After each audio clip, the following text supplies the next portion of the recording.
The headlights cut through the Montana darkness like surgical blades illuminating snow that fell in thick, lazy spirals across Highway 2. Deputy Lydia Grace Thornton kept her speed at exactly 55 miles per hour, her hands at 10 and 2 on the wheel of the patrol cruiser, her ice blue eyes scanning the empty road ahead with the kind of attention that came from years of discipline most people couldn't comprehend. It was 11:43 at night, January cold, the kind that turned breath to fee and made metal burn against bare skin. The radio crackled with static and the occasional bored dispatcher checking in with units across Coldwater County. But out here, 8 miles from the Canadian border, Lydia was alone. Just the way Deputy Garrett Hoffman wanted it. She didn't know that yet. Wouldn't know it for another 47 minutes. Right now, all she knew was that graveyard shift patrol on the loneliest stretch of highway in Montana was punishment duty, and she'd been pulling it for 3 months straight.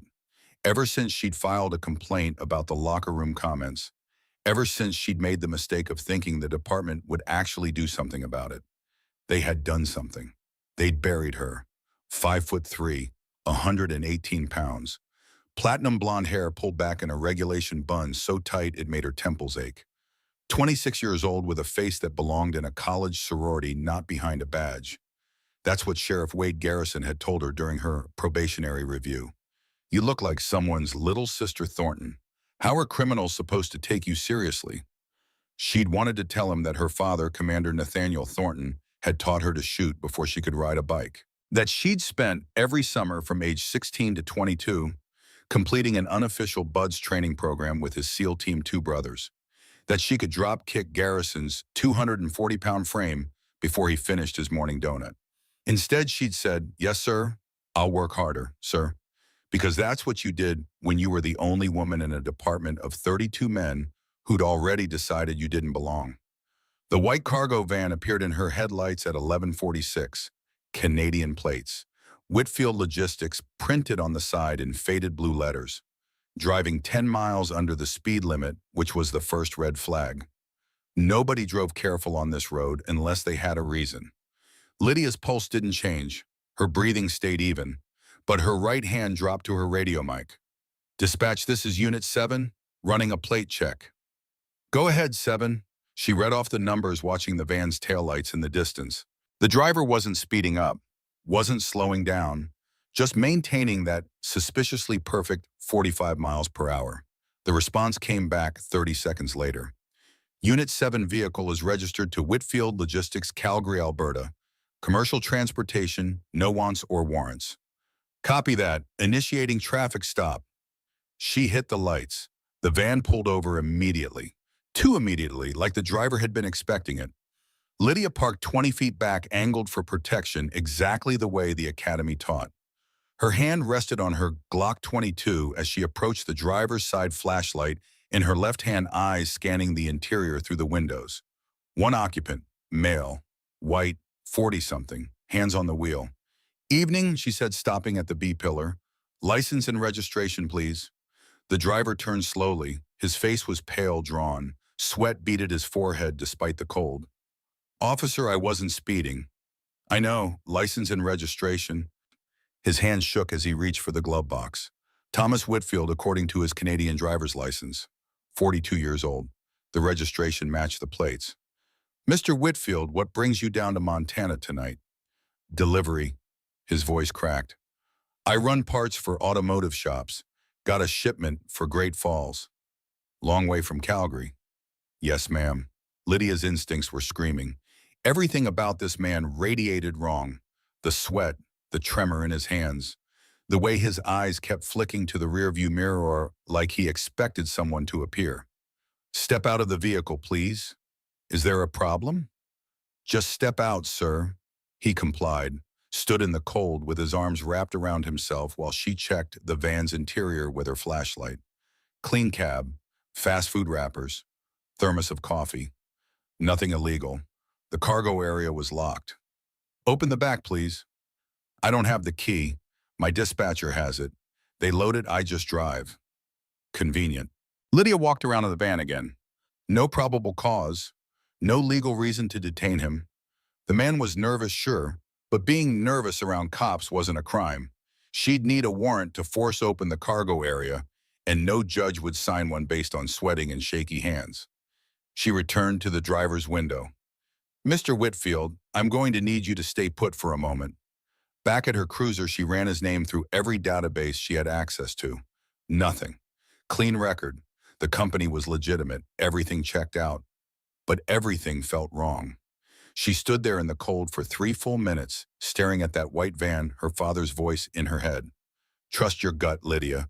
Your gut has kept more operators alive than any amount of training." But her gut wasn't probable cause. At 11:58, she walked back to the van and handed Thomas Whitfield his documents. "You're free to go. Drive safe." The relief on his face was profound. Too profound. "Thank you, officer. Thank you so much."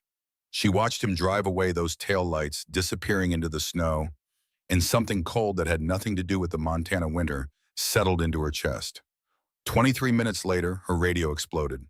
All units, mass casualty event at Border Patrol Station 7, multiple officers down. Repeat, multiple officers down, suspects in white cargo van, Canadian plates." The plate number that followed was burned into Lydia's brain. She'd just let them go. The Border Patrol Station was a war zone. Lydia arrived at 12:32 a.m. to find every emergency vehicle in the county already there. Ambulances, fire trucks, 4 other sheriff's cruisers, the state police, even a helicopter from Great Falls, its searchlight sweeping across the frozen landscape. She parked and ran toward the building, but a state trooper caught her arm. "You can't go in there, deputy." "I'm on duty.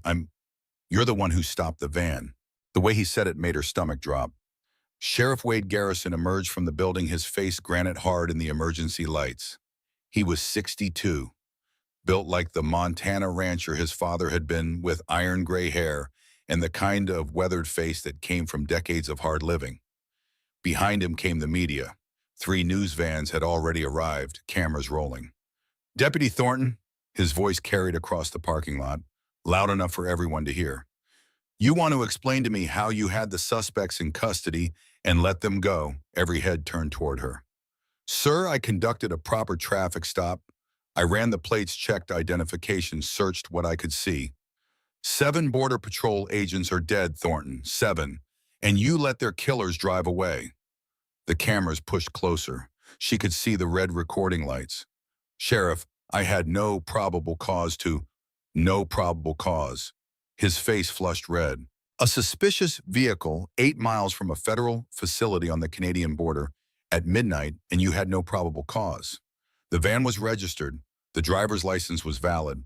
I couldn't search the cargo without—" "This is what happens," Garrison said, turning to the cameras, "when we hire based on gender quotas instead of actual capability. This is what happens when we put people in uniform who don't have the instincts, the backbone, or the common sense to do the job." The words hit like physical blows. Behind Garrison, Deputy Garrett Hoffman stepped into view. 36 years old, 6'2", former Army MP who'd spent 4 years at Fort Hood and never let anyone forget it. His sandy hair was cut high and tight, his jaw square, his smile sharp as broken glass. He had his phone out, recording. "Sheriff," one of the reporters called out, "are you saying Deputy Thornton is responsible for these deaths?" "I'm saying that when you don't follow your instincts, when you don't have the courage to act, people die. That's what I'm saying." Lydia felt the weight of every eye on her. The other deputies, the state troopers, the paramedics, all of them judging, all of them knowing this would define her career, maybe end it. "Sir, with respect, I followed proper procedure. I cannot search a locked vehicle without probable cause or a warrant. The Supreme Court has—" "Don't lecture me about the Supreme Court." Garrison's voice rose another octave. 7 men are dead. 7 families just got destroyed, and you're talking about procedure. Garrett Hoffman moved closer, phone still recording, that smile spreading wider. "Where's your Navy SEAL now?" he said loud enough for the cameras. "Oh, wait, he's dead too, isn't he?" The world went silent. Lydia's father, Commander Nathaniel Thornton, had died in Somalia in 2013. Operation Gothic Serpent. Aftermath: a cleanup mission that went sideways when local militia opened fire on his patrol.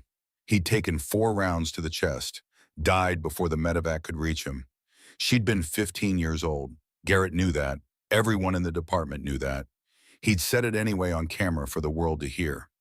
Lydia's hands balled into fists, every muscle in her body coiled tight. She could feel her pulse in her temples, hear her father's voice in her head teaching her controlled discipline, the difference between reacting and responding. She did nothing, said nothing, stood there and took it, because what else could she do? The news crews got their footage, the viral video that would hit the internet within an hour edited down to the most damaging moments. Sheriff Garrison's accusations, Garrett Hoffman's cruel jab, Lydia standing there silent, looking small and helpless, and exactly like someone who'd made a catastrophic mistake. By 1:30 a.m., she was back at the station sitting alone in the break room, while the other deputies processed the crime scene. She could hear them talking in the hallway, hear her name, hear the laughter. At 2:15, Garrett Hoffman appeared in the doorway. "Sheriff wants you on administrative duty pending the investigation." "I understand. Turn in your patrol keys. You'll be on desk work." "Fine." He lingered, arms crossed, that same sharp smile on his face. "You know what the funny thing is, Thornton? We all knew you'd fuck up eventually. We just didn't think you'd get anyone killed." She looked up at him, ice blue eyes meeting his, not blinking. "Is there anything else, Deputy Hoffman?" "Yeah, welcome to the real world, sweetheart, where Daddy's reputation doesn't protect you." He left. Lydia sat alone in the empty break room, surrounded by the hum of fluorescent lights and the distant sound of voices, and felt the walls closing in. Her phone buzzed. Already the video was everywhere. Facebook, Twitter, YouTube, Reddit. Conservative news sites were running it with headlines like, "DEI hire lets cop killers go." Liberal sites were defending procedure over instinct. Everyone had an opinion. Nobody asked what she was feeling. At 2:47 a.m., she was in the evidence room alone, finishing her incident report. The building was nearly empty. The day shift had gone home. The night shift was at the border station. Only a skeleton crew remained. That's when Garrett returned. With Bryce Callahan, Rex Donovan, Cole Patterson, 4 of them, one of her. They didn't say anything at first, just stood in the doorway blocking the exit, their faces hard in the fluorescent light. "Can I help you?" Lydia kept her voice level. "We've been talking," Garrett said. "About you." "That's nice. About how you're weak. Okay? About how you don't belong here." "Am I being detained?" Rex Donovan stepped forward. He was older, 41, with a beer gut and thinning hair, and the kind of face that wore meanness like cologne. "You think you're smart, think your daddy's reputation makes you special. I think I have a report to finish." "Your dead daddy couldn't teach you shit," Garrett said, moving into the room. "Couldn't teach you to be a real cop. Couldn't teach you to have a backbone. Couldn't even teach you how to survive, since he went and got himself killed playing soldier." The temperature in the room seemed to drop. Lydia stood slowly, 5'3", facing 4 men who outweighed her by a combined 400 pounds. "You need to leave." "Or what?" Bryce Callahan grinned. He was 32, ex-college football player who'd blown out his knee and spent the last decade trying to prove he was still tough. "You gonna tell your daddy?" "Oh, wait." They moved as a unit, coordinated, like they'd planned this. Garrett grabbed her left arm. Bryce took her right. Rex moved behind her, pinning her arms back. Cole blocked the door. Lydia didn't scream, didn't fight. Not yet. She evaluated, calculated. 4 against 1. All bigger, stronger. Fighting now would just earn her a beating and give them an excuse to say she attacked them first. So she went limp, let them drag her. Through the back hallway, through the evidence bay, out the rear door into the parking lot where no cameras could see. The chain-link fence behind the station was 12 feet tall, topped with barbed wire meant to keep people out of the impound area. They dragged her to it, wrenched her arms apart, and Garrett pulled zip ties from his pocket. Professional grade, 250-pound test. He secured her right wrist to the fence post, then her left, spreading her arms wide, then her ankles spread eagle, unable to move. The Montana cold hit immediately. 19 degrees Fahrenheit, dropping. Garrett stepped back, admiring his work. "Where's your Navy SEAL now, little girl?" He pulled out his phone, took photos, multiple angles. Lydia tied to the fence, helpless with her service weapon still on her hip because they wanted the humiliation complete. Maybe a night out here in the cold will freeze some sense into you, Rex said. Maybe it'll teach you where you belong, Bryce added. Which is not here, Cole finished. Garrett leaned in close, his breath hot against her face. We'll check on you at shift change, if you survive. Try not to get frostbite. They walked away laughing, left her there, alone in the dark, tied to a fence, while the temperature dropped degree by degree and the Montana winter settled in to kill her. The first 20 minutes were the worst. Not because of the cold, though that was bad enough. Not because of the humiliation, though, that burned deeper than frostbite ever could. The worst part was the clarity. Lydia had spent 3 years trying to fit in, trying to prove herself, trying to make them see her as a deputy, first a woman second. She'd taken the jokes, the comments, the casual touches that lasted too long. She'd smiled through the hazing and worked twice as hard as anyone else and told herself it would get better. It hadn't gotten better. It had gotten worse. And now she was going to die because she'd been stupid enough to think playing by their rules would earn their respect. Her father's voice came back to her, clear as the day he'd sat her down at age 8 and told her what it meant to be a Thornton. The world isn't fair, baby girl. It's not designed to be fair. It's designed to be hard. And the only questions that matters is whether you're harder. She'd asked him what that meant. It means when life knocks you down, you get back up. When people underestimate you, you use it. When they think you're weak, you show them they're wrong, every single time. Lydia closed her eyes and took inventory. Zip ties securing both wrists to the fence posts. Professional grade designed for prisoner transport. The plastic was cold rigid, cutting into her skin. Zip ties on both ankles spread wide. Same grade, same problem. Temperature dropping fast. She could already feel the numbness starting in her fingertips. Time until hypothermia, maybe 2 hours if she was lucky. Time until Garrett's shift change, 5 hours. She wasn't making it to shift change, which meant she had to move. Now. Lydia opened her eyes and looked at her right wrist. The zip tie was looped through the chain-link fence and pulled tight, maybe a 1/4 inch of clearance. The fence post was metal cold enough to burn. Her father had taught her to shoot. Master Chief Jameson Blackwell had taught her to escape. SEER training. Survival, evasion, resistance, escape. The unofficial program she'd completed every summer from age 16 to 22, working with her father's SEAL Team 2 brothers up in the mountains where nobody asked questions and nobody kept records. Blackwell had been explicit about zip ties. They're designed for compliance, not security. Most people panic. Don't panic. Think. Lydia thought. The plastic was cold, which made it brittle. The fence post was metal, which meant friction. Friction meant heat. Heat meant weakness. She started moving her right wrist back and forth, scraping the zip tie against the fence post. Slow, controlled movements. The plastic was rigid enough that it didn't give, but the friction was there. Minimal, but there. Her shoulder screamed. The position was unnatural. Her arm twisted at a bad angle. She ignored it. Back and forth. Back and forth. The cold was getting worse. Her breath came out in white clouds. Her face had gone numb. The tips of her ears burned. Back and forth. She could feel warmth building where the plastic scraped metal. Tiny, almost imperceptible. But there. 5 minutes became 10. 10 became 15. Her father's voice again. Pain is just information, Lydia. It's your body telling you something's wrong. Acknowledge it, then ignore it. She ignored it. At 18 minutes, she felt the zip tie give. Just slightly, a hairline fracture in the plastic weakened by friction and cold. She pulled. The tie bit into her wrist, drew blood. She pulled harder. The plastic snapped. Her right hand came free. Lydia didn't pause to celebrate. She twisted, using her freed hand to reach across her body to her left wrist. The angle was wrong. Her shoulder torqued painfully, but she got her fingers on the zip tie. The fence post had a rough edge. She found it with her fingertips, positioned the plastic against it, and started sawing. This took longer. The angle was wrong. Her hand kept slipping, and the cold was getting worse. Her legs had gone completely numb below the knee, but at 23 minutes, the second tie snapped. Both hands free. She bent forward, ignoring the cramp in her abs, and went to work on her ankles. These were easier, better angle, more leverage. The right ankle tie broke at 26 minutes.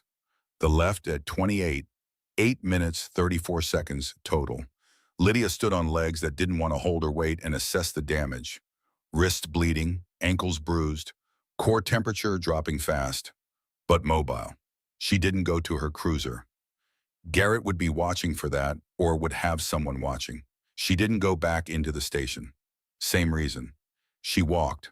9 miles through Montana winter in uniform with no coat because they'd taken that too. 9 miles on back roads and county paths moving fast to stay warm, keeping to the shadows. Her phone was in her pocket, but she didn't use it. Couldn't trust who might be listening. Couldn't trust anyone in the department anymore. So she walked, and she thought about the van she'd stopped, about Thomas Whitfield's terrified face, about the Border Patrol station and the 7 dead agents and the timing that was just a little too perfect, about Garrett Hoffman's smile, about how they'd known exactly where she'd be tonight. Solo patrol graveyard shift, that specific stretch of highway. By the time she reached Master Chief Jameson Blackwell's cabin at 6:47 a.m., her mind was clear. They'd set her up. All of it. The question was why. The cabin sat 15 miles outside Coldwater, deep in the mountains, where the paved roads ended and the world became trees and silence. Jameson Blackwell had bought it in 2005 when he'd retired from the Navy after 28 years of service. He'd been 49, then already looking 70, his body broken from decades of combat. Now he was 71 and looked 90. But his mind was still sharp as a blade. Lydia collapsed on his porch, her body finally giving up now that she'd reached safety. The door opened before she could knock. Blackwell stood there in sweatpants and a faded SEAL Team 2 t-shirt, his gray hair standing up in wild angles, his weathered face creasing into concern the moment he saw her. Jesus Christ, Hawkeye. He'd called her that since she was 16. Said she had her father's eyes. He got her inside, wrapped her in blankets, started hot water for coffee. His hands moved with the efficiency of someone who'd treated hypothermia in the field more times than he could count. Talk, he said. So she did. Told him everything, the van stop, the shooting, the humiliation, the fence, the escape. Blackwell's face remained impassive through all of it, but his jaw got tighter with every sentence. By the time she finished, his hands were clenched into fists. Who did this? Garrett Hoffman, Bryce Callahan, Rex Donovan, Cole Patterson. Names and addresses. Chief, no. Names and addresses, Hawkeye. She recognized that tone. It was the same one her father had used when he'd stopped being dad and started being commander. The tone that said someone was about to have a very bad day. I handle this myself, Lydia said. You're hypothermic and bleeding. I'll heal. They could have killed you. But they didn't. Blackwell stared at her for a long moment, then moved to his gun safe. It was built into the wall disguised as a bookshelf, the kind of security most people couldn't afford. He opened it to reveal an arsenal that would make most armories jealous. Your father made me promise, he said quietly. If anything ever happened to him, I'd make sure you could defend yourself. You kept that promise. You trained me. I trained you to shoot, to move, to think. He pulled out a SIG Power P226, her father's service weapon, the one he'd carried for 15 years before he died. But I didn't train you to hunt. That was Nathaniel's job, and he didn't finish it. He held the pistol out to her. So I'm finishing it now. Lydia took the weapon, felt the familiar weight, the balance. She'd fired this gun 10,000 times in training, but never in anger. Chief, I can't just... Something's wrong with this whole situation. Blackwell cut her off. Van couldn't have made it from your stop to that Border Patrol station in 23 minutes. Timeline doesn't work. I thought about that. And the weapons, M4A1s according to the initial reports, military grade, full auto, that's not cartel. Could be stolen. Could be, but what are the chances? He moved to his laptop, old and battered but secure. Blackwell was paranoid about technology, used burner phones and encrypted everything. Something else. The execution. 7 Border Patrol agents dead, 4 wounded, but all the suspects escaped clean. No bodies left behind, no arrests, nothing. They knew what they were doing. Exactly. He looked up at her. This wasn't gangbangers in a van, Hawkeye. This was professional. The coffee finished brewing. Blackwell poured 2 cups, handed her one, and sat down across from her. You said Garrett knew exactly where you'd be tonight. He assigned the patrol. How long have you been pulling graveyard? 3 months. Always solo, she nodded. Always that same stretch of highway. For the last 2 weeks, yeah. Blackwell's expression darkened. They were establishing a pattern, making sure you'd be there, making sure you'd be alone. You think they wanted me to stop that van? I think that they needed a scapegoat, someone to blame when things went south. And what better target than the department's token female deputy who everyone already resents? The words landed like stones in still water, sending ripples through everything Lydia thought she knew about tonight. The van was bait, she said slowly. The van was bait, Blackwell confirmed, and you were the fish. They sat in silence for a moment, the weight of it settling in. I need to call the FBI, Lydia said, and tell them that you have a theory that your bullies are mean. Blackwell shook his head. We need evidence, real evidence, the kind that puts people in prison. How do we get that? We dig. He pulled up a secure browser, started typing. I've got people, your dad's old team, some FBI contacts, people who owe me favors. He paused, looked at her. But Lydia, if I'm right about this, if this goes where I think it goes, it's not going to be clean. Nothing about tonight was clean. I mean, it's going to get dangerous. These aren't playground bullies. If they're part of something bigger, they'll kill to protect it. They already tried to kill me. No, Blackwell's voice was flat. They tried to humiliate you. If they'd wanted you dead, you'd be dead. But once we start pulling threads, once they know you're a threat, they won't make that mistake twice. Lydia looked down at her father's pistol, thought about Commander Nathaniel Thornton, who died in Somalia doing his job, who'd spent 15 years teaching her to be strong, to be smart, to be someone who couldn't be broken, who'd made Jameson Blackwell promise to finish what he'd started. Then we better be ready, she said. Blackwell smiled. It wasn't a nice smile. Now you sound like your old man. He made a phone call, encrypted line burner phone. Lydia listened to half a conversation that consisted mostly of yeah, and I need a favor, and it's about Nathaniel's daughter. When he hung up, his expression was grim. Got someone coming, Duncan Morse. You met him at your dad's funeral. She remembered. Older man, late 60s, with kind eyes and the bearing of someone who'd spent his life in service. FBI special agent, retired but still consulted on major cases. He'll be here in 12 hours. Helicopter from Billings. Blackwell stood, moved back to his gun safe. Until then, you need rest. Real rest. You're running on adrenaline and spite, and that's not enough. I'm fine. You're hypothermic, sleep-deprived, and traumatized. In that order. He pulled out a medical kit. I'm going to treat those wounds properly. You're going to eat something, and then you're going to sleep for 6 hours. That's not a suggestion. Chief, that's an order, Petty Officer Thornton. She hadn't heard that in years. The rank that didn't officially was from a training program that had never officially happened. But hearing it now in Blackwell's command voice made something in her chest loosen. Yes, Master Chief? He cleaned her wrists and ankles with the kind of gentle efficiency that came from decades of field medicine. Applied antibiotic ointment, wrapped them in gauze. The whole time he didn't speak, just worked with the focused attention of someone performing surgery. When he finished, he handed her a protein bar and a bottle of water. Eat, drink, sleep. In 6 hours, we start planning. But right now, your body needs recovery. Lydia wanted to argue, wanted to stay awake, to keep thinking to do something. But Blackwell was right. She could feel the adrenaline wearing off, the exhaustion creeping in, the weight of the last 8 hours pressing down on her like a physical thing. She ate the protein bar, drank the water, let Blackwell lead her to the guest room, which still had her father's old uniforms hanging in the closet, still smelled faintly of his cologne, even after 11 years. Sleep, Blackwell said from the doorway. And Hawkeye, yeah, they made a mistake tonight. They thought they broke you, thought they proved you're weak. He smiled that sharp smile again. They have no idea what's coming. The door closed. Lydia lay on the bed, wrapped in blankets, her father's pistol on the nightstand beside her, and let herself feel everything she'd been holding back. The fear, the rage, the humiliation, the cold certainty that her life had just split into before and after, and there was no going back.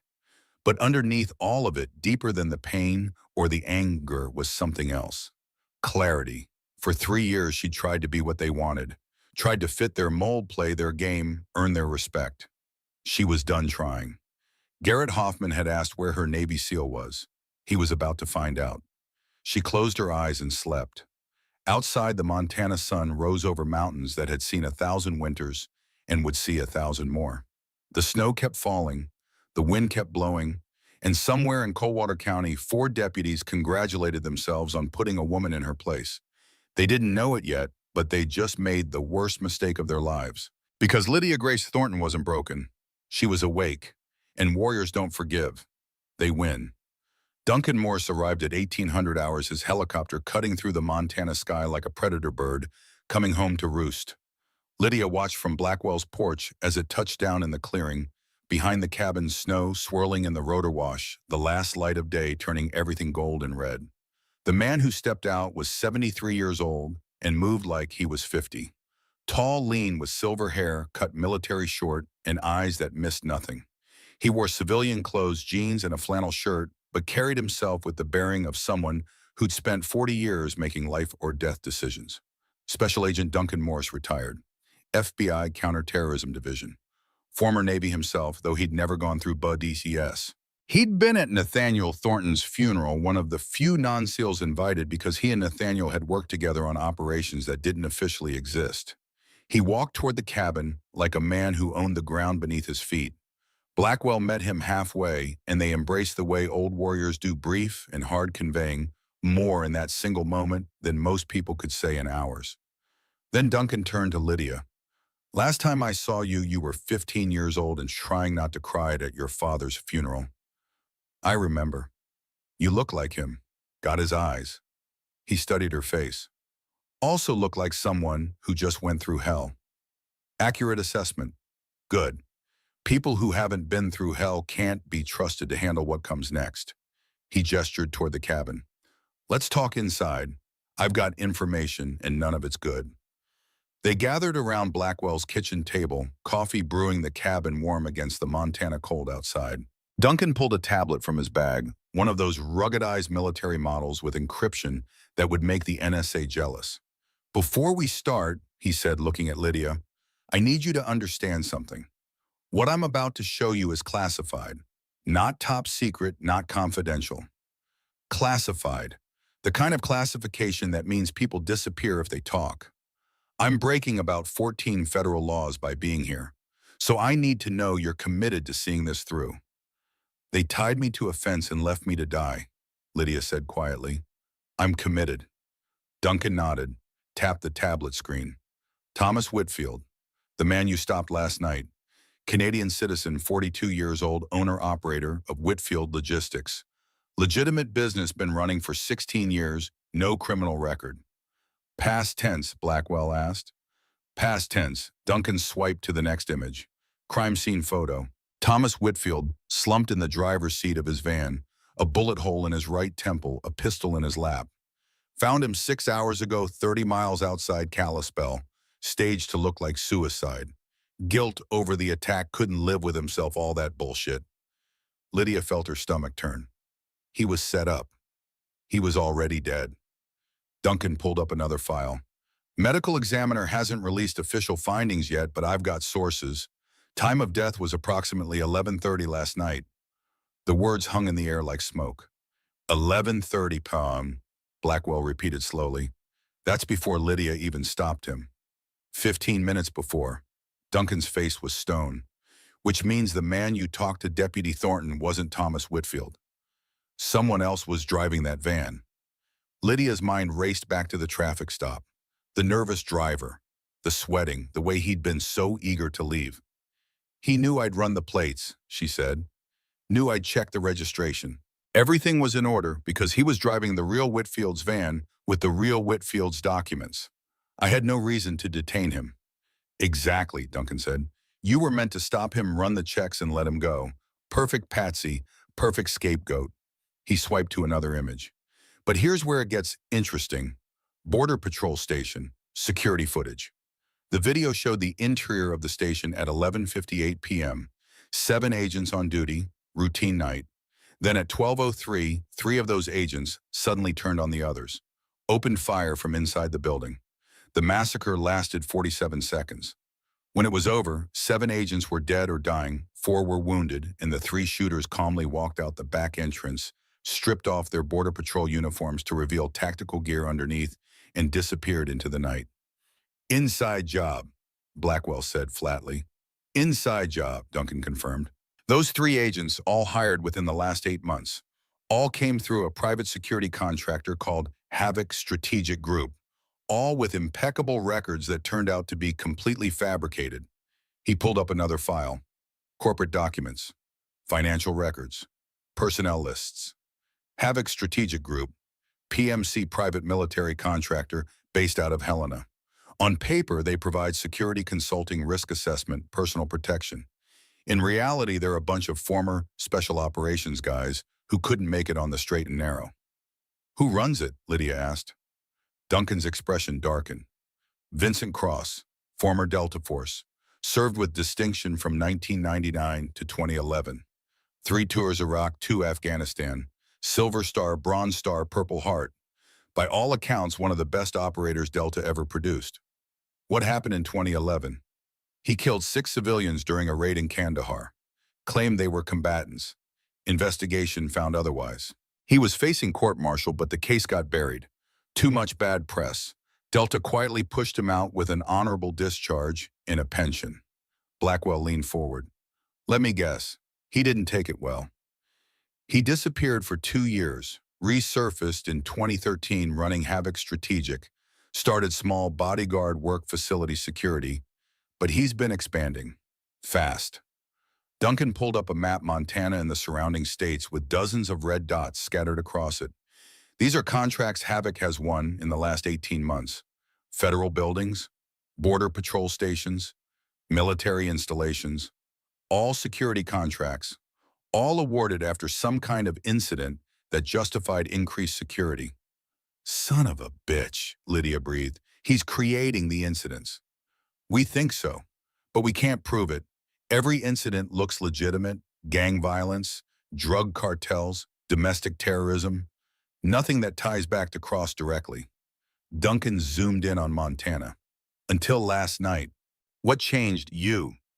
Duncan looked at her. "You stopped that van, you followed procedure, you did everything right. Which means when they tried to frame you when your sheriff went on camera and blamed you, people started asking questions. Why would a deputy with a spotless record suddenly screw up that badly? What really happened?" "The media's been destroying me," Lydia said. "Some of it, but some of it's defending you. And that scrutiny is dangerous for Cross. So I started digging deeper." He pulled up financial records. Sheriff Wade Garrison, 3 deposits in the last 6 months, $30,000 each from a shell corporation that traces back to Havoc Strategic. The betrayal hit like a physical blow. Garrison, the man who'd hired her, who'd known her father, who'd promised to give her a fair shot. "He's been on Cross's payroll this whole time," Blackwell said. "Him and 3 other sheriffs across Montana, plus those 2 Border Patrol sector chiefs. They create the crisis. Cross provides the solution. Federal government pays him hundreds of millions in security contracts." Duncan closed the tablet. "It's brilliant reality and almost impossible to prove." "How did you prove it?" "I haven't, not in court. This is all circumstantial. Intelligence work, not evidence." He met her eyes. "Which is why I'm here and not the FBI. Officially, I'm retired. Officially, I'm not investigating anything. Officially, this conversation never happened." Lydia understood, but unofficially, I think Vincent Cross is running a conspiracy to defraud the federal government, and he's murdering people to do it. And I think your Sheriff Garrison is helping him. And I think Deputy Garrett Hoffman is Cross's man inside your department, making sure the right person was in the right place at the right time to take the fall." The pieces clicked into place. Garrett assigning her to graveyard patrol, Garrett making sure she was alone, Garrett humiliating her on camera, Garrett tying her to that fence. "He set me up," she said quietly. "He set you up," Duncan confirmed. "And when you survived, when you escaped, you became a problem. Because now you're asking questions. Now you're not broken. Now you're dangerous." "Good," Lydia said. Blackwell smiled. Duncan didn't.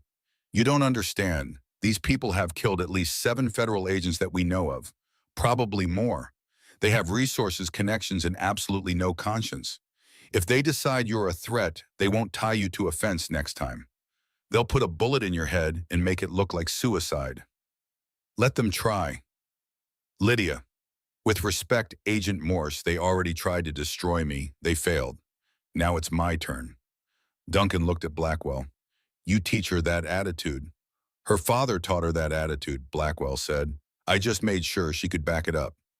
They sat in silence for a moment, the weight of what came next settling over them like snow. So what do we do? Lydia asked. Officially, you go to ground. Hide. Wait for the FBI to build a case. Duncan paused. Unofficially, we have a narrow window. Cross is moving fast. He knows the scrutiny is coming. My guess is he's already planning his exit strategy. Where is he now? Duncan pulled up a satellite image. A compound in the mountains 60 miles south of Coldwater. Havoc Strategic Headquarters. Former ranch converted into a training facility. High fences, security cameras, the works. Intel says Cross is there tonight, meeting with his sheriffs, planning next moves. How many personnel? 14 contractors on site, all former military, all loyal to Cross. Duncan looked at her. You're not seriously considering. I'm considering everything. Lydia, this isn't a movie. You can't just assault a compound with 14 trained operators. Sure I can, she said calmly. Question is whether I survive it. Blackwell stood moved to his gun safe. She won't be alone. Chief, you're 71 years old. And I've forgotten more about direct action raids than most people ever learn. He opened the safe, started pulling out weapons. Duncan, you've got two choices. Help us or get out of the way. But we're doing this. Duncan Morse looked at them both for a long moment. Former FBI agent by the book his entire career, now being asked to assist in what was essentially a domestic military operation. Then he sighed and pulled out his phone. I need 48 hours. Time to position assets, arrange backup coordinate with people I trust. We don't have 48 hours, Lydia said. Then make do with 24. He started typing. I can get you satellite imagery, real-time updates on compound activity, secure communications. But that's it. I can't officially help you. Can't send FBI. Can't authorize anything. Understood. And Lydia, if you do this, if you go after Cross, you need to understand something. You won't be a hero. You'll be a vigilante. You might spend the rest of your life in prison. She thought about the fence, the cold, the humiliation, the 7 dead Border Patrol agents. Thomas Whitfield with a bullet in his head. I can live with that. Duncan nodded slowly. Your father would be proud and terrified. He'd be both, Blackwell agreed in, which is exactly right. They spent the next 6 hours planning. Blackwell's cabin had a basement that most people didn't know about, built during the Cold War by the original owner who'd been convinced nuclear war was coming. Now it served as Blackwell's operations center. Maps on the walls, weapons racked and organized, communications equipment that would make most military units jealous.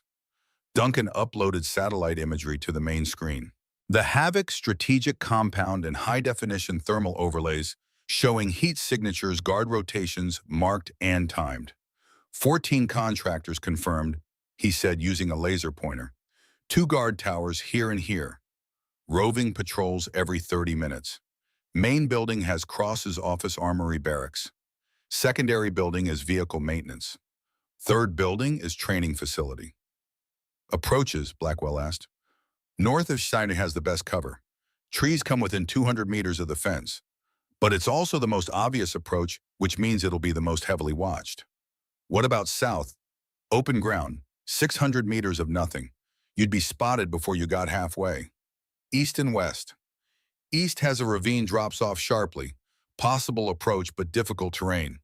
West has the access road heavily monitored. Lydia studied the imagery. What's the compound's response time if they detect an intrusion? 4 minutes to full mobilization based on previous drills. They're professionals. What about external support, local police backup from other Havoc sites? Sheriff Garrison would respond, but he's dirty. State police are 20 minutes away. Other Havoc sites are hours away. Duncan zoomed in on the main building. Your real problem is Cross himself. Delta Force, remember. Even with surprise, even with superior tactics, he's going to be the most dangerous person there. Good, Lydia said. I want him to be dangerous. Makes it more satisfying when I put him down. Blackwell smiled. Now you're thinking like an operator. They planned for another 4 hours. Approach routes, contingencies, weapons loadout, communications protocols, extraction plans, everything that could go wrong and how to handle it. Duncan provided intelligence. Blackwell provided tactics. Lydia absorbed it all, her mind turning it into a coherent operational plan. At midnight, Duncan stood. I need to get back to Billings, maintain cover. I'll send you updates every 4 hours. Satellite passes any changes in compound activity, anything unusual. Appreciated, Blackwell said. Duncan looked at Lydia. Last chance to do this the right way. Let the FBI handle it. The right way got 7 agents killed, she said. I'm doing it the effective way. He nodded, extended his hand. She shook it. Your father saved my life in Mogadishu night 93. Took a round meant for me. I've spent 30 years trying to pay that debt. He held her gaze. I still haven't, but maybe this helps. It does. After he left, the cabin fell quiet except for the hum of equipment and the wind outside. Blackwell moved to the weapons rack, started pulling gear. We go tomorrow night, he said. Gives us 1 day to prep test equipment, rehearse. Any longer and we risk cross-moving or more intel leaking. Agreed. He laid out weapons on the table, his personal arsenal accumulated over 3 decades. For you, HK-416 standard seal issue, SIG Pu-26 your father's. He set them down with the reverence of someone handling sacred objects. Remington 700 and 308 if you need reach. Combat knife Kabar your dad's from his first deployment. Body armor level 4 plates. Night vision PVS-14s. Communications encrypted. Flashbang smoke breaching charges. Lydia picked up the HK-416. Felt the weight, the balance. It wasn't her department issue rifle. This was a weapon designed for one purpose, killing efficiently. You comfortable with all of it? Blackwell asked. Yes, Master Chief. Good. Now let's talk about what happens when things go wrong. You mean when things go wrong, not if. I mean when, because they always do. He pulled up the compound imagery again. 14 contractors, 2 of us. Even with surprise, even with superior skill, we're outnumbered 7-1. The moment they know we're there, they'll coordinate, suppress, and overwhelm. So we don't let them know we're there. Not possible. You fire 1 shot, everyone knows. He zoomed in on the north approach. So here's what we do. I go in loud. South approach exactly where they expect. Make noise, draw attention, make them think it's a frontal assault. While I come in from the north. Exactly, you're the real threat. I'm the distraction. Lydia shook her head. Chief, that's a suicide mission. It's a calculated risk mission. Big difference. You'll be pinned down in minutes. Good. While they're focused on me, you move freely, take out targets, advance on the main building, secure cross, and leave you to die. Blackwell met her eyes. Your father died doing his job. So did 200 other men I served with. Dying isn't the worst thing that can happen, Hawkeye. Failing is. Living with failure is. I've been waiting 20 years for a mission that matters. This is it. No, though. That's not a suggestion. That's the plan. Then the plan is wrong. Lydia stood, moved to the imagery, traced the approach routes with her finger. We go in together. North approach, both of us. I take high ground here, establish overwatch. You advance to the fence. I clear your approach, drop guards, create confusion. By the time they figure out where shots are coming from, you're inside. And then I move in behind you. 2 elements, mutual support. We clear building by building, coordinating fire, covering each other's flanks. Blackwell studied the plan. It's more dangerous for you. It's less suicidal for you. I'm 71. My life expectancy is a rounding error. Yours is, well, my choice, she interrupted. And I choose not to let you die for me. We do this together or we don't do it at all. They stared at each other across the table. Master Chief and student, mentor and warrior. 2 people who'd spent years training for a moment like this, even if neither had admitted it. Finally, Blackwell smiled. Your father used to argue with me like that. Did you listen to him? Sometimes when he was right. He nodded. Okay, We do it your way, together. They spent the rest of the night refining the plan, rehearsing movements, testing equipment. Lydia field stripped and reassembled the HK-416 three times, checked the SIG P226 loaded magazines with the kind of muscle memory that came from 10,000 repetitions. Blackwell checked the communications gear, tested the night vision, prepared the breaching charges with the careful attention of someone who knew one mistake could be fatal. At 0400, Lydia stepped outside for air. The Montana night was clear stars scattered across the sky like broken glass, cold enough that her breath fogged, quiet enough that she could hear her own heartbeat. She thought about her father, about the last conversation they'd had before he deployed to Somalia. She'd been 15 and angry that he was leaving again, angry that he chose the Navy over her. "It's not a choice, baby girl," he'd said. "It's who I am. And someday you'll understand that some things are bigger than us. Some things are worth fighting for." Like what? Like making sure little girls grow up in a world where they don't have to be afraid. She'd rolled her eyes, told him that was a cop-out, told him she'd rather have a father than a hero. He'd hugged her, told her she'd have both. 3 weeks later, he was dead. Now standing in the Montana cold, preparing to assault a compound full of trained killers, she finally understood what he'd meant. Some things were worth fighting for. Some things were worth dying for. And some things, like making sure corrupt men didn't get away with murdering federal agents and destroying innocent lives, were worth killing for. The door opened behind her. Blackwell stepped out, 2 cups of coffee in his hands. Gave her one. "Can't sleep. Don't want to. Afraid you won't wake up." "Afraid I will." He chuckled. "That's the right attitude." They stood in silence for a while, drinking coffee, watching the stars. "You know," Blackwell said eventually, "there's still time to back out. Call Duncan. Let the FBI handle it." You don't believe that." "No, but I needed to say it. Needed to give you the choice. I made my choice when they tied me to that fence." "I know, but tomorrow after this is over, assuming we survive, there's no going back. You'll have crossed a line that most people don't even know exists." "I crossed that line the moment I survived what was supposed to kill me." Blackwell nodded. "Your father said something similar once. After Mogadishu, after the Black Hawk went down, after he killed 16 enemy combatants in 6 hours, said he'd crossed a line, couldn't uncross it, so he might as well own it." "Did he regret it?" "Never, not once. He knew what he was." Blackwell looked at her. "Question is, do you know what you are?" Lydia thought about the fence, the cold, the humiliation, the clarity that had come with survival. "I'm my father's daughter," she said quietly. "I'm the thing they made when they tried to break me. I'm the warrior they should have killed when they had the chance." Blackwell smiled. "Then let's go to war." They went inside, slept for 4 hours, woke at 0800 to a message from Duncan. Satellite imagery showed increased activity at the Havoc compound. 3 additional vehicles had arrived overnight. Cross was consolidating forces. "They know something's coming," Blackwell said. "Good," Lydia replied. "Let them prepare. It won't matter."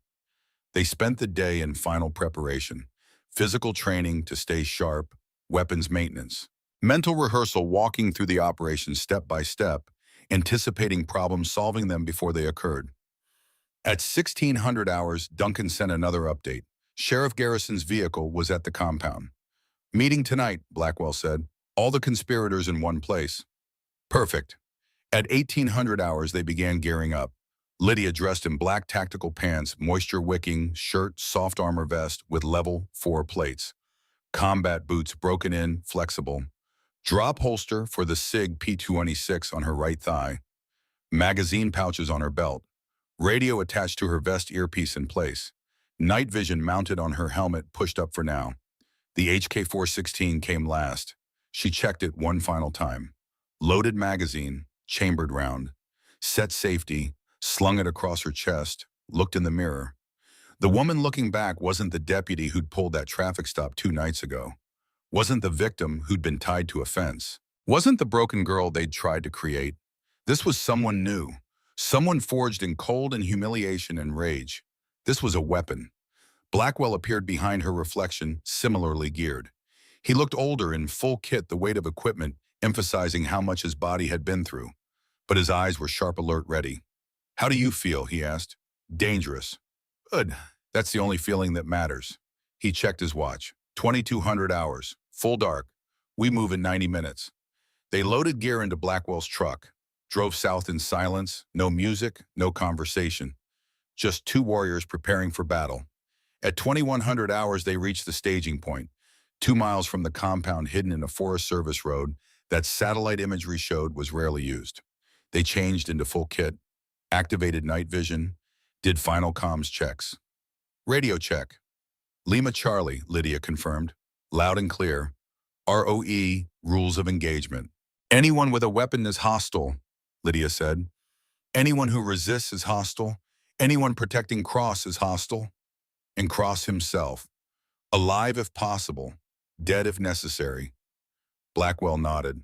Move out in 10. Lydia stood in the Montana darkness, surrounded by trees and silence, and felt something settle into place inside her. The last 10 years of training, the last 3 years of humiliation, the last 2 days of survival, all of it leading to this moment. Chief, she said quietly. Yeah, thank you for finishing what my father started. Blackwell looked at her, and for just a moment the hard operator's mask slipped. She saw grief there, loss, love.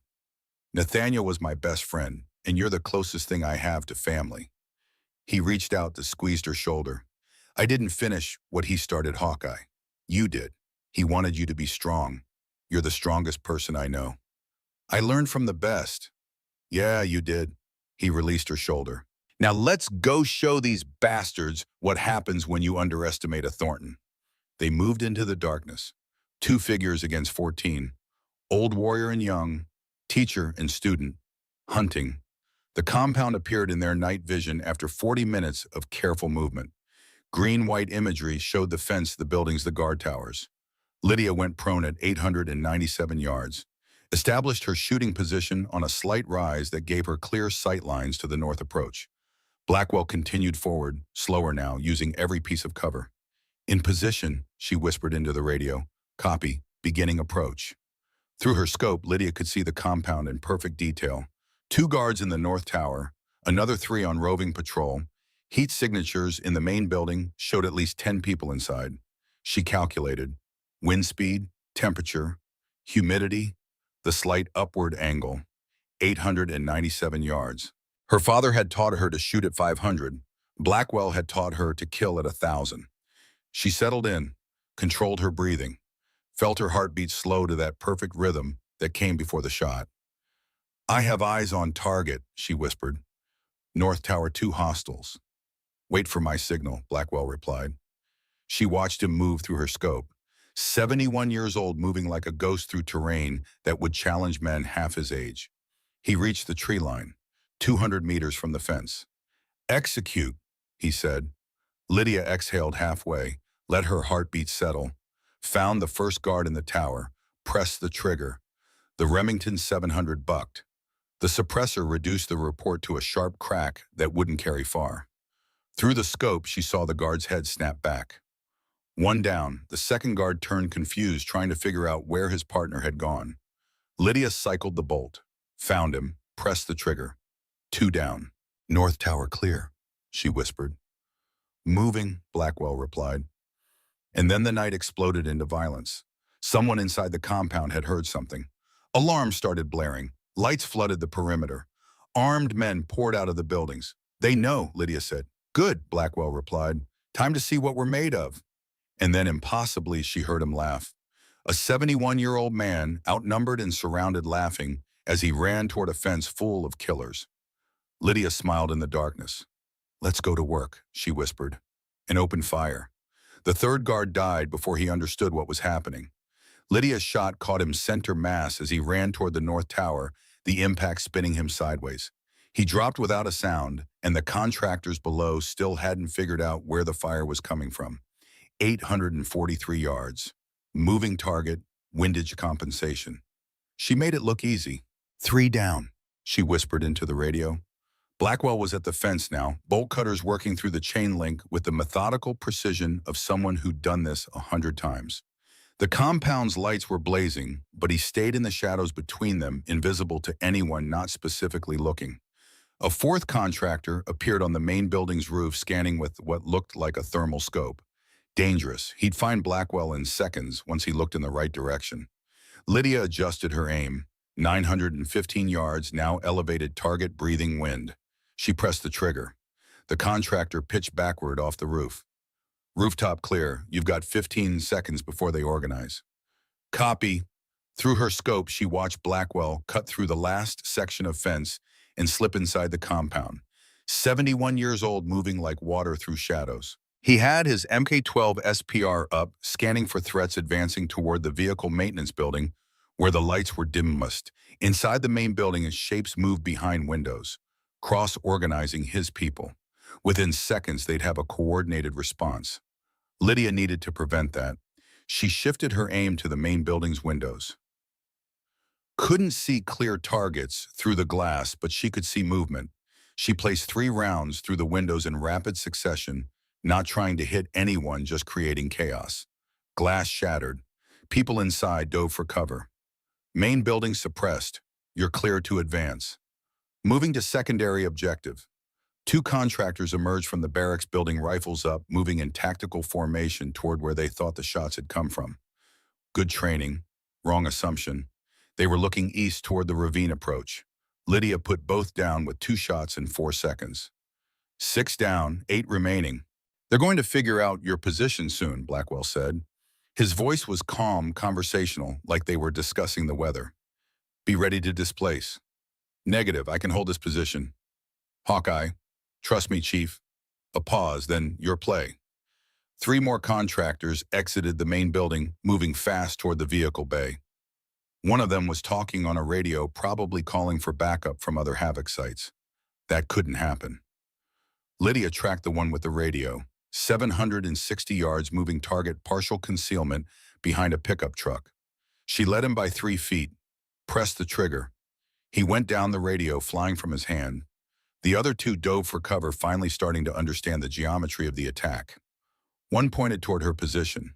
They'd figured it out. They've got my location, Lydia reported. Then move. Not yet. She had maybe 30 seconds before they brought effective fire on her position. She used them. The contractor who'd pointed at her was trying to set up behind an engine block for cover. Good choice. Engine blocks would stop rifle rounds. But he'd exposed himself, moving into position. Lydia took the shot, 7 down. The last one with him panicked, broke cover, ran for the barracks building. Fatal mistake. 8 down. 8 down, she reported. 6 remaining, all inside main building. I'm at the vehicle bay, setting charges on their transport. They're not leaving this compound. Through her scope, Lydia saw muzzle flashes from the main building's 2nd floor. Finally, someone had figured out the approximate direction and was laying suppressing fire. Rounds cracked through the trees around her, close enough to make her respect the shooter's skill, but not close enough to make her move. She counted the flashes. 3 shooters, all 2nd floor east-facing windows. She put a round through each window in sequence, not trying to hit the shooters, but driving them back from the windows. The suppressing fire stopped. Main building shooters displaced. You're clear. Charges set, moving to main building now. Lydia watched Blackwell cross the open ground between the vehicle bay and main building. He moved in short, controlled bursts, using vehicles and equipment for cover. Even with her overwatch, it was the most dangerous part of the operation. 50 meters of exposure where a lucky shot could end everything. A window on the ground floor opened. Rifle barrel emerging. Ground floor east side, someone's about to... Blackwell was already moving, diving behind a concrete barrier before the shooter could acquire him. The rifle barked rounds, sparking off concrete, but Blackwell was safe. Lydia found the window, put 2 rounds through it. The rifle barrel withdrew. You're clear. 30 feet to the door. Going in. And then Blackwell was at the main building, pressing himself against the wall beside the entrance, pulling a flashbang from his vest. Breaching in 3, he said. Lydia shifted her position slightly, getting a better angle on the building's interior through the shattered windows. 2. She could see movement inside.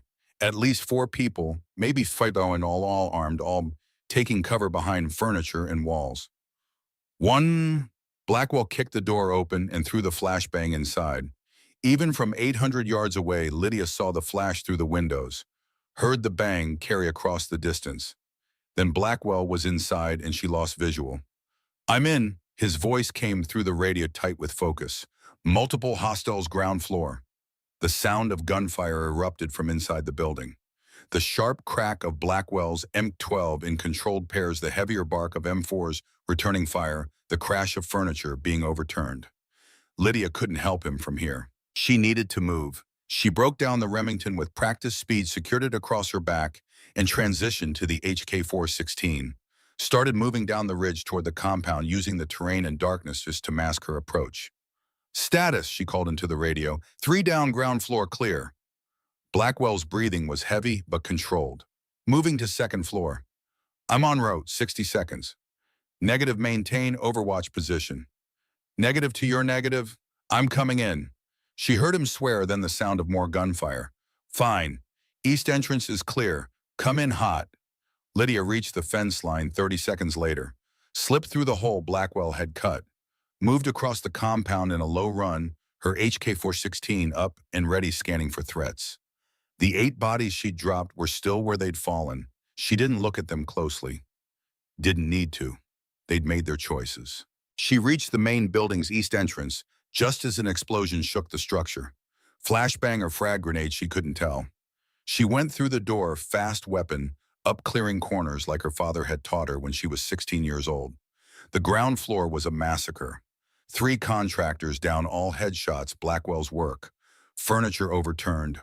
Walls pocked with bullet holes. The air thick with cordite smoke. Stairs ahead leading up. More gunfire from the second floor.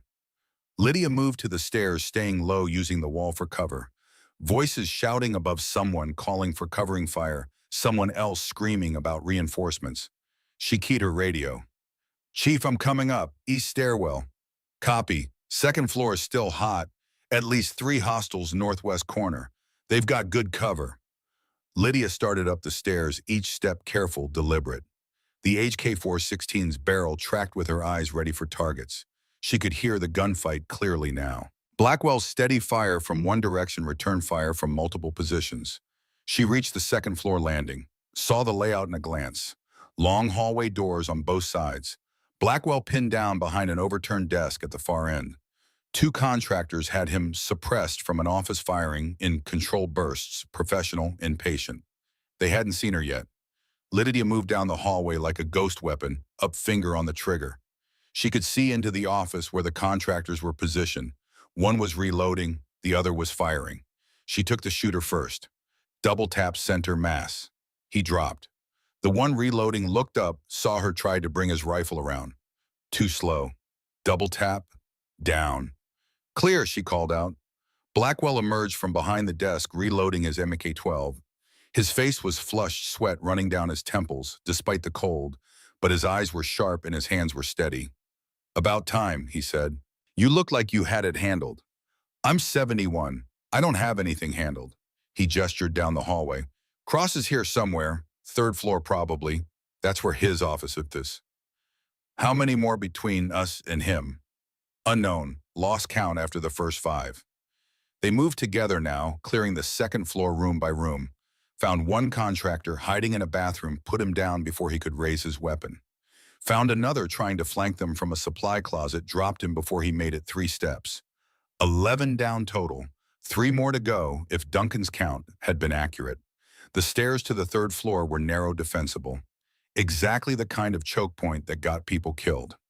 "Let me go first," Blackwell said. "Let's go together." They moved up side by side, weapons covering different angles, trusting each other to handle their sectors. The 3rd floor opened into a single large room, what had once been an attic converted into executive office space. Expensive furniture, massive windows overlooking the compound, and at the far end behind a mahogany desk that probably cost more than Lydia made in a year of Vincent Cross. He wasn't alone. 2 contractors flanked him, weapons ready but not raised. Cross himself sat calmly, hands folded on the desk, watching them approach with the kind of tactical assessment that came from 2 decades of combat. He was 44 years old, looked 50, with the kind of weathered face that spoke of too many deployments and not enough peace. Dark hair going gray at the temples. Cold eyes that calculated distances and angles without seeming to move. "Deputy Thornton," he said. His voice was calm, almost friendly. And Master Chief Blackwell, if I'm not mistaken. I'm impressed. 14 contractors dead or incapacitated in under 30 minutes. That's exceptional work. We're not here for your approval, Lydia said. Her HK-416 was trained on his chest finger, on the trigger, ready to end this in a heartbeat. No, I suppose you're not. Cross leaned back in his chair. You're here because you think I killed those Border Patrol agents, because you think I set you up, because you want revenge. I'm here because you murdered 7 federal agents and tried to destroy my life. I did do those things, Cross agreed calmly. Well, technically, I ordered them done. There's a distinction. He gestured to his contractors. These gentlemen did the actual work. I just provided strategic direction. One of the contractors shifted slightly. Blackwell's M12 tracked to him immediately. Don't, Blackwell said quietly. I've killed better men than you for less reason. The contractor froze. Cross smiled. You see, Deputy Thornton, that's the difference between people like you and people like me. You still think there are rules, laws, morality. You believe the system works, that justice exists, that doing the right thing matters. It does matter. Does it? He stood slowly, hands still visible. I served this country for 12 years. 3 tours Iraq, 2 Afghanistan. I killed for this country, bled for it, lost brothers for it. And you know what I got in return? A court-martial, because I killed the wrong civilians. As if there's a right kind of civilian to kill in war. You murdered 6 people in cold blood. I eliminated 6 threats during a combat operation. The investigation disagreed with my assessment. So they kicked me out, gave me a pat on the back, a pension that barely pays my rent, and sent me on my way. His voice hardened. I spent 12 years keeping this country safe, and they threw me away like garbage. So you decided to defraud the federal government. I decided to get what I'm owed, what we're all owed. He gestured around the office.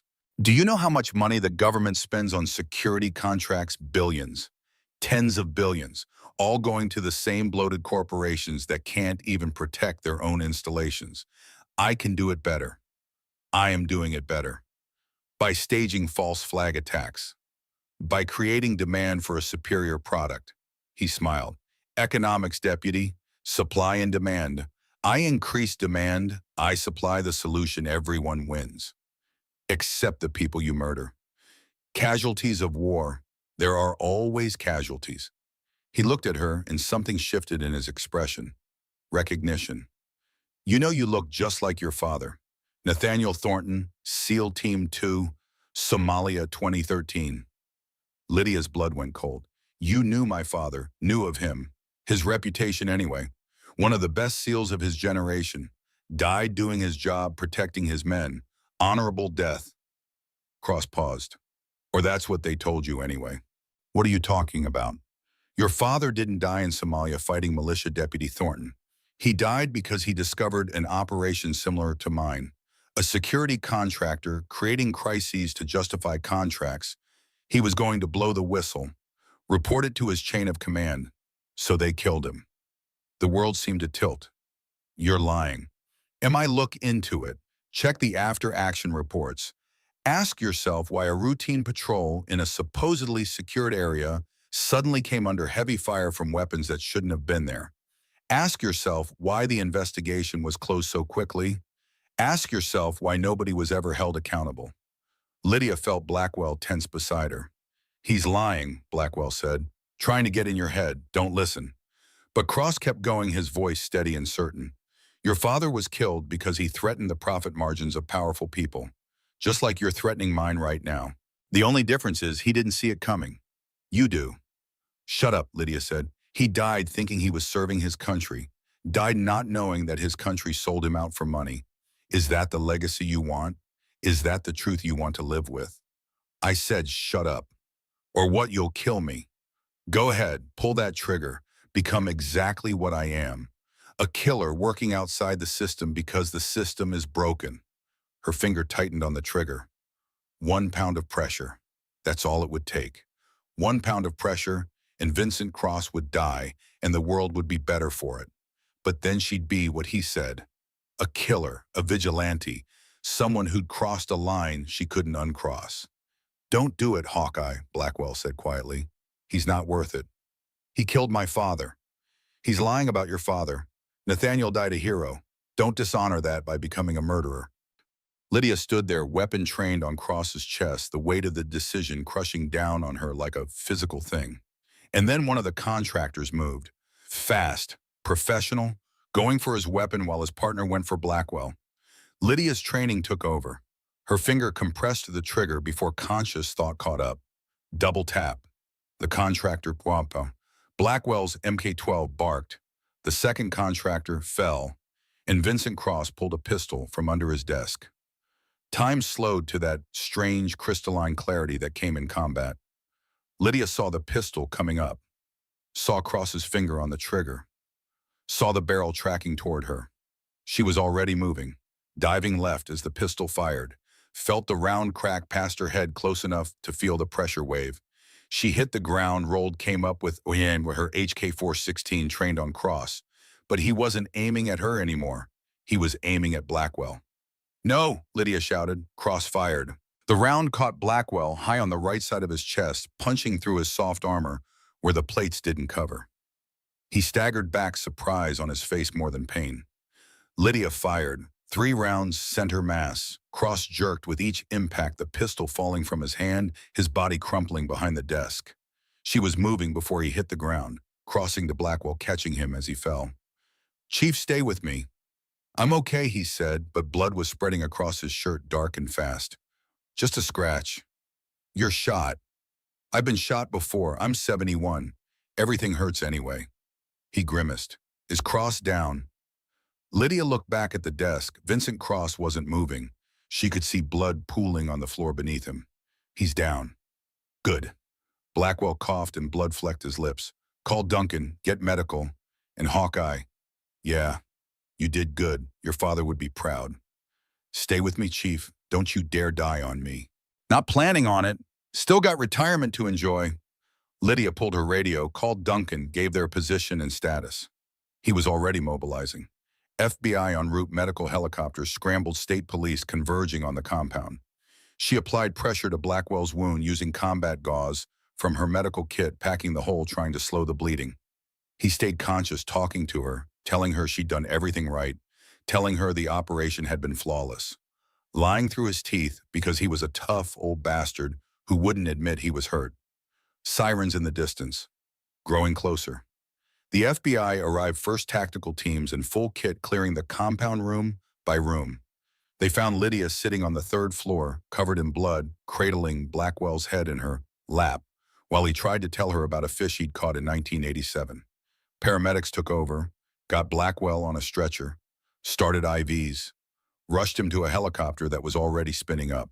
Duncan Morse appeared at her side, helping her stand, leading her away from the blood and the bodies and the wreckage. "You okay?" he asked. "I'm fine." "You're covered in blood." "It's not mine." He looked at her for a long moment, this 73-year-old former FBI agent who'd seen too much violence in his life, and nodded slowly. "Vincent Cross, dead. His contractors too. 11 of them." "Jesus Christ." "He shot Blackwell. I didn't have a choice." "I know, I'm not judging. I'm just processing." He gestured around at the compound. "This is going to be a nightmare to explain." "Explain it however you want. I did what needed to be done." Duncan pulled out his phone, showed her a recording. Audio of the entire 3rd floor conversation captured by the wire he'd secretly planted in her vest before she'd left. Cross admitted everything. The false flags, the contract fraud, even implicated Sheriff Garrison and the others. He smiled grimly. "This recording gets entered into evidence. Suddenly, everything you did here becomes a federal law enforcement operation. Justified use of force. Heroic action to apprehend multiple suspects. Is that true?" "Close enough that my FBI friends can make it true. You're not going to prison, Lydia. You're going to get a commendation." She looked at him, this man who'd spent 40 years playing by the rules, now willing to bend them to protect her. "Why, Po?" "Because your father saved my life. Because this needed to happen. Because sometimes justice and legality aren't the same thing, and someone has to be willing to recognize that." He squeezed her shoulder. Now let's get you checked by a medic and then debriefed. It's going to be a long night. It was a long night, and a longer 3 weeks that followed. Federal investigation, 17 arrests, Sheriff Wade Garrison charged with conspiracy to commit murder and fraud, Deputy Garrett Hoffman charged as an accessory, Bryce Callahan, Rex Donovan Cole Patterson charged with assault and attempted murder. The Border Patrol Station shooting officially solved, the conspiracy exposed, havoc, strategic group dissolved, assets seized, accounts frozen. Justice. The courtroom was packed when they led Garrison out in handcuffs, his face gray, his eyes empty. When they led Garrett Hoffman out, his arrogant smirk finally gone replaced with the hollow look of a man who just realized his life was over. Bryce, Rex, and Cole came last, all three in orange jumpsuits, all three sentenced to 15 years federal prison. The media was there, cameras rolling, reporters shouting questions. One of them caught Lydia on the courthouse steps. "Deputy Thornton, what do you say to those who doubted you?" Lydia looked directly at the camera, looked at Bryce and Rex and Cole being loaded into a transport van, their wrists cuffed, their futures destroyed.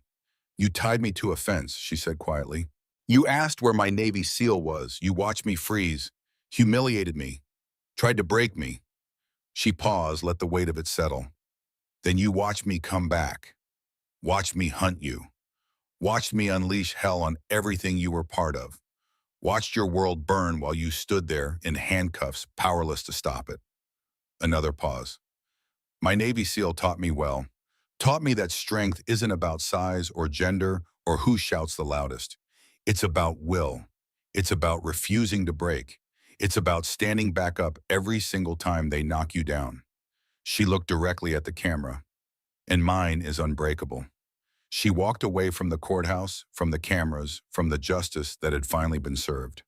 Drove north into the Montana mountains to a cabin where a 71-year-old man was recovering from a gunshot wound that should have killed him but hadn't because he was too stubborn to die. She found Blackwell on his porch sitting in a rocking chair with a blanket over his lap, looking thinner and grayer, but alive.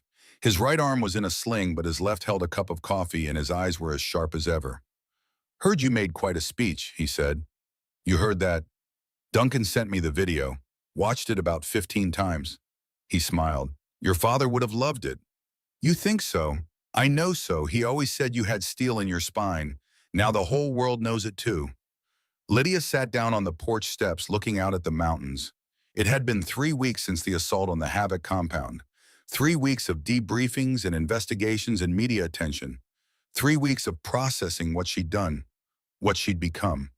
"Chief," she said quietly, "Cross said something about my father, about how he really died. Cross was a liar, you know that. But what if he wasn't? What if there was truth in what he said?" Blackwell was quiet for a long moment. Then he set down his coffee and looked at her with an expression she'd never seen before. Sadness, deep and old and heavy. "Your father died in Somalia doing his job," he said carefully. "That much is true. But the circumstances, they were always questionable. The investigation was fast, too fast. The after-action report had holes in it, things that didn't add up. You knew. I suspected. Couldn't prove anything.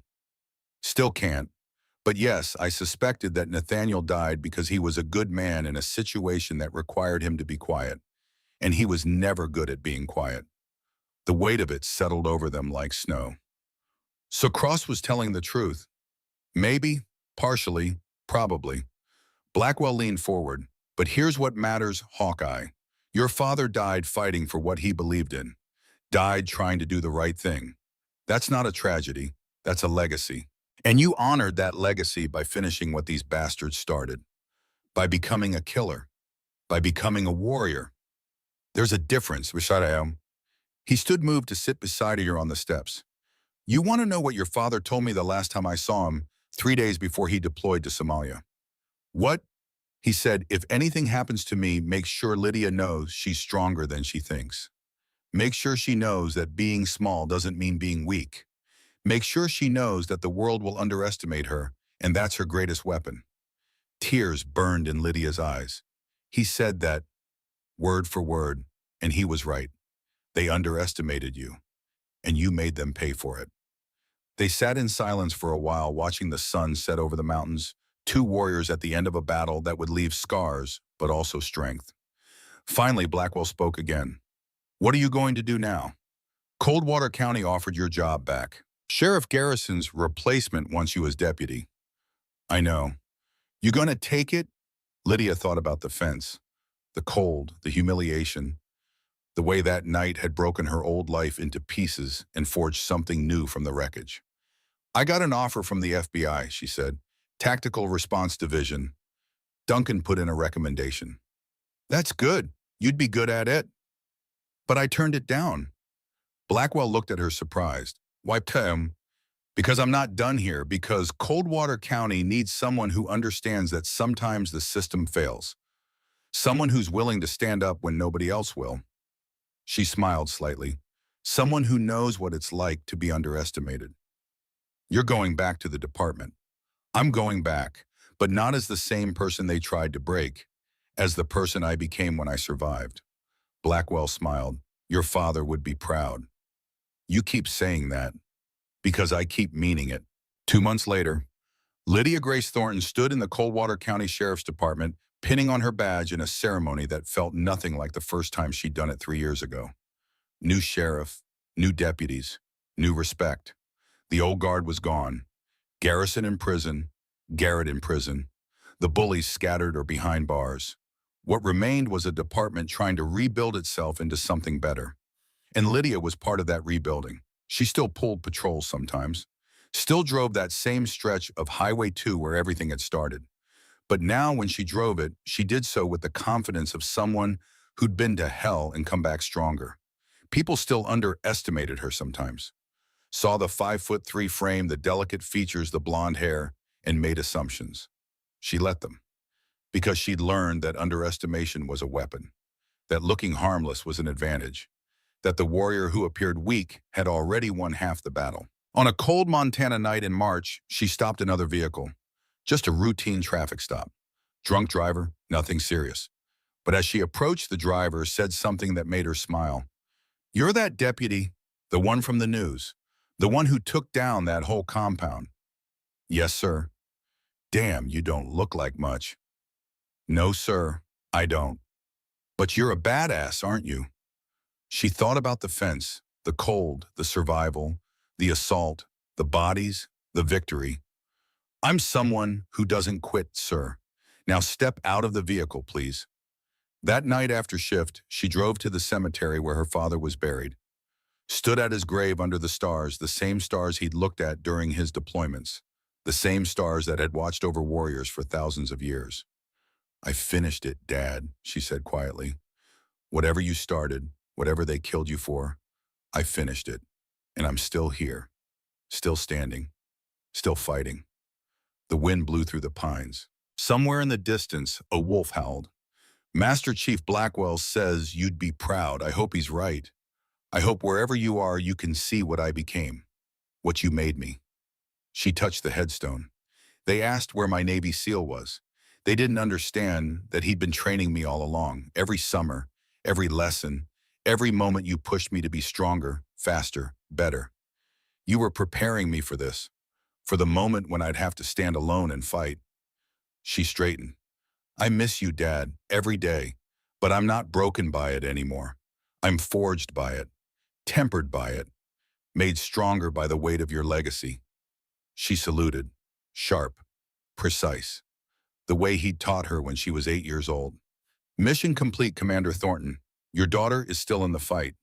She walked back to her cruiser, back to her life, back to the work that still needed doing, because the world still had wolves in it, still had predators who preyed on the weak, still had men like Vincent Cross and Wade Garrison who thought power gave them the right to destroy lives.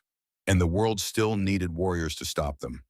Lydia Grace Thornton was one of those warriors. 5'3", 118 pounds, blonde hair and ice blue eyes, and the kind of face that made people think she was harmless. But she'd learned something important in the cold, in the dark, in the violence. Monsters didn't look like monsters, and warriors didn't look like warriors. Until the moment they unleashed hell. And by then it was already too late. She drove into the Montana night, her father's SIG P226 on her hip, her radio crackling with calls, her future uncertain, but her purpose crystal clear. They'd asked where her Navy SEAL was. She'd shown them, and she'd keep showing them every single day for as long as it took. Because that's what warriors do. They stand, they fight, they win, and they never ever quit.